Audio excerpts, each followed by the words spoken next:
नमस्कार, जन्मभूमि टुडे में आपका स्वागत है। मैं हूं संतोष मिश्रा। आज मैं सनेथू गांव में खड़ा हूं और ये हमारे साथ एक बहुत ही प्रताड़ित व्यक्ति हैं, दूधनाथ पाल जी। क्या नाम है आपका? जोर से बोलिए। दूधनाथ पाल। हाँ, जोर से बोलिएगा। हमारे सामने दूधनाथ पाल हैं।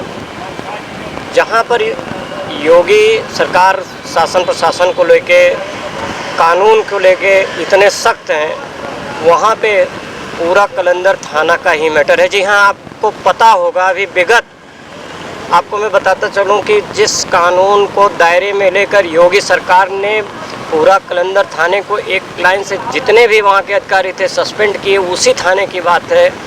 लगातार वहाँ पे लोग जो गरीब हैं, जो असहाय हैं, किस तरीके से उनकी सुनवाई नहीं हो रही है, किसी भी अधिकारी के कान में कोई जू नहीं जा रहा है।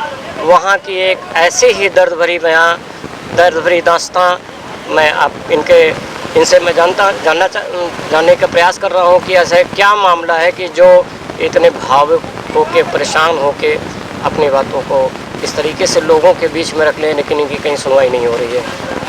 दूधनाथ जी, ये बताइए कि क्या मामला है? 2 तारीख को आप बता रहे थे जैसे अभी कि 2/8 को, मतलब 2 अगस्त को आपके यहाँ मारपीट हुई। तो उस मारपीट में क्या मामला था? क्यों मारपीट हुई? सर, ये मामला अक्सर हमारे साथ होता रहता है और ये कोई नई बात नहीं है। ये मामला किस कारण से, रीज़न क्या है, क्यों होता है सर? दरअसल हम घर जा रहे थे तो जब मेन रोड से अपने घर की तरफ मुड़े जी, तो उन्हीं का परिवार का एक लड़का खड़ा हुआ था वो बिना गाली गलौज करने लगा। मैंने गाड़ी खड़ी किया और उससे पूछा, भैया गाली? ऐसे कोई गाली नहीं देता किसी को, कोई कारण रहा होगा? नहीं, उनका तो हमारा 8 साल से वाद विवाद चल रहा है। किस विषय पे? मतलब जमीन को लेके या? पूरी जमीन हमारी कब्जा कर ली। अच्छा। आबादी की तो जमीन क्या हुआ उसमें? आबादी की जमीन। तो फिर हमने उससे पूछा, हमने कहा गाली क्यों दे रहा है? तो फिर गाड़ी हमने खड़ी करके उसे जब पूछा तो जब दौड़ने लगा तो उसके पीछे हम भी दौड़ने लगे। फिर वो बीच गांव से होकर के गया कि अपने परिवार के पास गया, तो उनसे बताया कि हमको मारने के लिए आए थे और हमको दौड़ा लिए। तो इतनी ही देर में हम अपनी गाड़ी से अपने घर के पास पहुँच गए। ठीक है। घर पहुँचते ही उनके परिवार वालों ने घेर लिया हमें, और जिससे हमारी कहा सुनी हुई, जो गाली हमको दे रहा था, और पीछे से वो डंडा ले आया, 2-3 लाठी उस समय हमें मार दिया और सारा परिवार हमको पकड़ लिए। तो उधर से बहन। आप कितने लोग थे? हम सर अकेले थे। उनके परिवार में 30-35 सदस्य हैं सर। और सभी लोग आके सभी लोग आपको घेर लिए? जी। और उसके बाद लाठी डंडों से पिटाई शुरू कर दिया? पिटाई शुरू कर दी जी। उसके बाद किसी तरह से हम गाड़ी वहीं छोड़ करके अपने घर की तरफ जब भागे, तो उधर से हमारी सिस्टर आ रही थी। फिर जब वो हल्ला की क्या हो गया, तो इतने में सब गुम्मा चला दिए, ईंटा और गुम्मा चला दिए। उसके सर में लग गया, वो भी चोटिल हो गई। ज़्यादा चोट लगा उसको? बिल्कुल चोट लगा सर। तो क्या इसका कोई मेडिकल जांच हुआ या? सर 108 पे फ़ोन किए थे, एम्बुलेंस आई एम्बुलेंस रात के 9 बजे की बात है। एम्बुलेंस आई, फिर उसको मंडलीय लेकर के गई। उस समय साथ में हमारी कोई पुलिस नहीं गई लेकिन अब उसकी स्थिति को देख करके हम ले गए, उसका इलाज करवाए। इसकी सूचना क्या आपने अपने निकटतम पूरा कलंदर थाना में सूचना दिया? 112 नंबर पर फ़ोन किए थे। 112 नंबर की गाड़ी आई थी पुलिस बल आया था लेकिन वो अपना देख सुन करके चले गए, कहीं कोई कार्रवाई नहीं। एप्लीकेशन आपने दिया पूरा कलंदर थाने में? वो तो दूसरे दिन एप्लीकेशन ले जा करके दिया थाने पर। तो वहाँ से क्या कार्रवाई हुई? अब तक थाना के इंचार्ज ने क्या आश्वासन दिया? सर कोई कार्रवाई नहीं हुई। जो एप्लीकेशन हम वकील के माध्यम से बनवा करके ले गए थे, जब उन्होंने वो एप्लीकेशन को देखा तो बताया ये तो चल के पेशेंट आ रहा है, तुम कैसे लिखवा के ले आए हो? उसको उन्होंने फेंकवा दिया। अपने हमें बैठवा करके अपने ढंग से एप्लीकेशन लिखवाए, बोले ऐसे जैसे मैं बता रहा हूँ ऐसे लिखो। ये थाने की जो बर्बरता है, ये लगातार किसी न किसी के द्वारा सुनने को मिल रहा है, जबकि योगी सरकार इतना सख्त है कानून को लेके।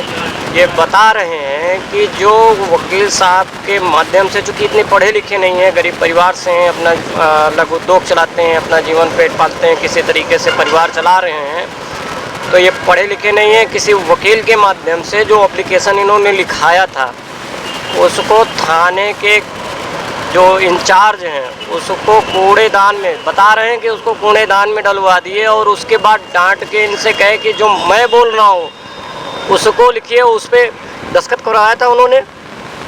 हाँ सर, दस्तखत करवाए थे। उस पर दस्तखत करवा दिए और मेडिकल रिपोर्ट आपने दिया उनको? हाँ सर, मेडिकल के लिए ढाबा से मेरे भेजे थे। जब मेडिकल रिपोर्ट वहाँ से लेकर के आए तो उसकी कोई फोटो कॉपी हमारे पास नहीं मिली, हमको नहीं मिली। बोले जो है मतलब विवेचक के पास रहेगी। मतलब उसके कोई रिकॉर्ड भी आपको नहीं दिया, वो अपने पास रख लिए? रिपोर्ट नहीं दिया सर। तो जो NCR दर्ज किए वही हमको पकड़ा दिए। अच्छा, जो आपको NCR FIR दर्ज उन्होंने किया होगा वही आपको पकड़ा दिया। धारा भी बहुत ही कोई सामान नहीं, सारी धाराएं सम्मान 151 वगैरह की ये सबसे लगाए। ये क्या मामला है? वो ऐसा क्यों आपको प्रताड़ित करता है?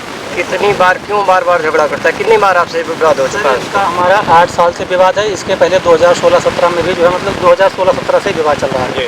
पहले तो ये हमारी आबादी की ज़मीन कब्जा की है। उसके बाद क्या फिर बीच में कभी मारपीट हुई?